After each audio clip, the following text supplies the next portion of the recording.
Jadi pada saat TAP 278 tentang P4 dicabut di tahun 98, BP7 dibubarkan, lalu kemudian mata pelajaran Pancasila sebagai mata pelajaran wajib dicabut dalam Undang-Undang Sisdiknas. Salah satu sebabnya adalah karena pelaksanaan praktek indoktrinasi Pancasila di era Orde Baru itu dianggap menimbulkan perasaan traumatik. Gitu sehingga akhirnya kemudian berangkat dari pengalaman itulah maka pembinaan ideologi Pancasila oleh pemerintahan Joko Widodo melalui Badan Pembinaan Ideologi Pancasila untuk tidak mengulangi kesalahan yang terjadi pada era sebelumnya, maka kemudian rakyat melalui perwakilannya di parlemen ikut mengatur norma hukum yang mengatur tentang implementasi dan internalisasi. Pengen dapat bayangan kira-kira kayak gimana gitu, kira-kira rancangannya tuh seperti apa sih Bung Basara? Ya tentu sesuai dengan kebutuhan hukum yang diperlukan bagi BPIP. Pasal-pasal yang mengatur dalam ketentuan Undang-Undang BPIP itu hanya mengatur tentang tugas, fungsi, wewenang, dan struktur kelembagaan Badan Pembinaan Ideologi Pancasila. Dan ini kita harapkan rakyat melalui parlemen memberikan masukan.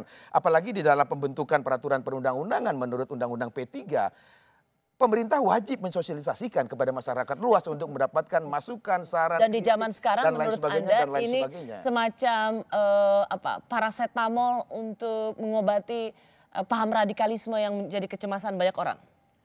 Iya, saya kira negara sekali lagi punya tanggung jawab untuk membina mental ideologi bangsanya sesuai dengan janji negara. Dan Pak Jokowi sebagai kepala pemerintahan juga punya kewajiban itu. Nah, oleh karena itu Pancasila yang telah kita sepakati sejak 18 Agustus sebagai dasar negara kita ini tidak taken for granted.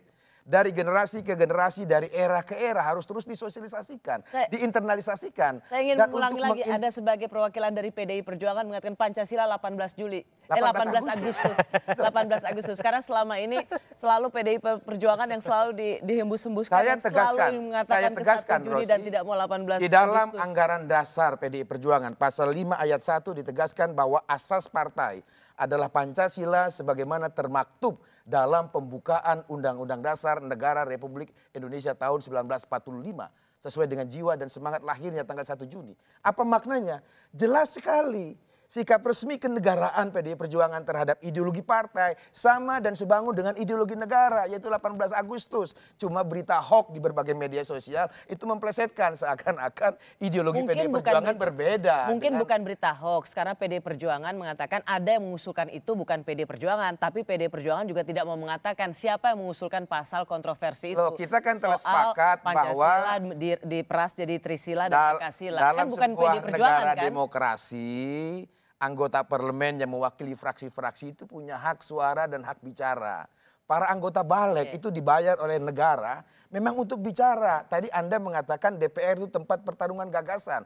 Masa ketika orang mengusulkan satu gagasan lalu kemudian kita hakimi dan bahkan kemudian ada usulan untuk dikriminalisasi.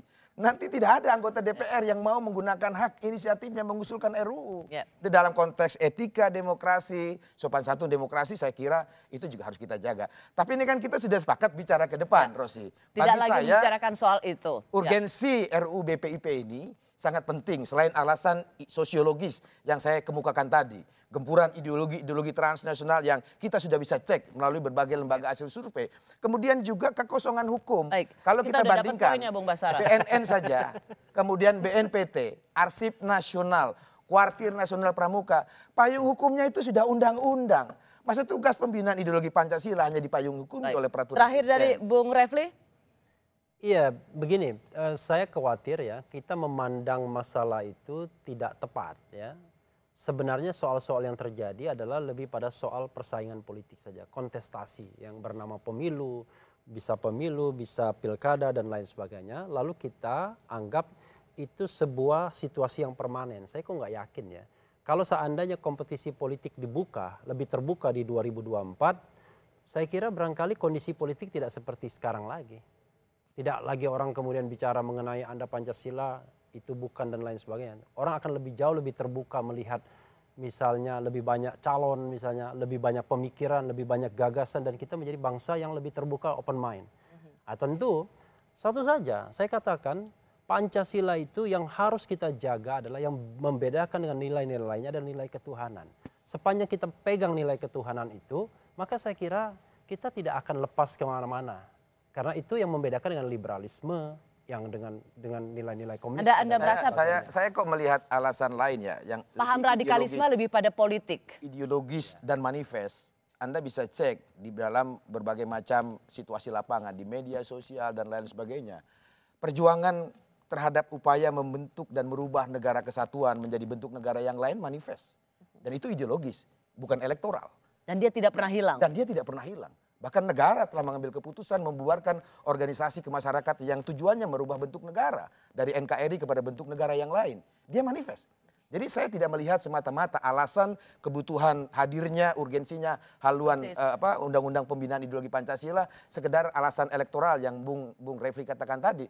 Karena situasi ideologis, perjuangan dari kelompok dan bagian masyarakat kita Tapi maksudnya Bung Refli juga maksudnya begini, itu bisa muncul nggak melulu tentang ideologis, tapi itu makin subur karena ada kontestasi itulah politik saya katakan, yang kemudian bukan hanya alasan menggunakan elektoral itu, tapi ada alasan ideologis lain yang bagi saya manifest. Gini, Manifest paling gampang adalah coba politik kita ini lebih terbuka, lebih dibuka.